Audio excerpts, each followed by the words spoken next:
My name is Sandra Creamer. I'm an Indigenous woman from Australia and I'm from the Kalkadoon Wurundjeri tribe.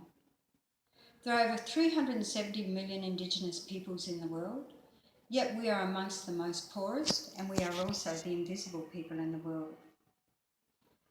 I work part-time as a law tutor and I also work voluntary most of the time by myself, providing legal information to Indigenous women as well as Indigenous people to the rest of the world.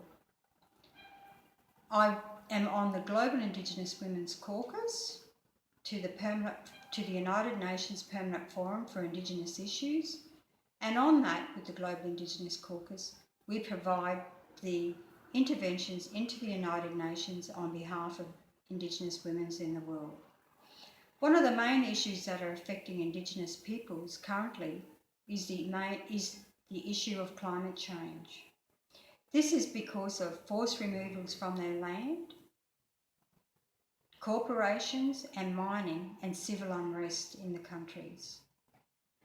Indigenous peoples in the world need to know their free, prior informed consent, and they also need to know the process if they need to lodge any complaints into the international arena. By providing this information, it will empower them and it will also help them with the issues and provide support for issues that are affecting them in their lands and in their lives.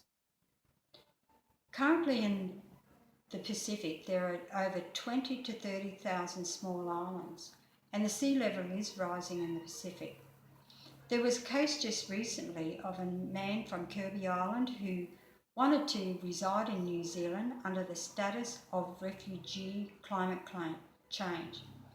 He lost this case in the courts and he lost his appeal. He had to then go back to his island, to the island of where there is 100,000 people. But on this island, because of the climate change and sea level rising, it is affecting their land and it will also start affecting their water and also their food supply.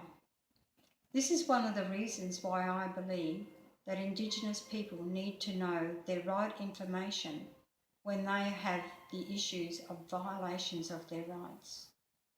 We are the traditional peoples on our land and we are slowly losing all of that.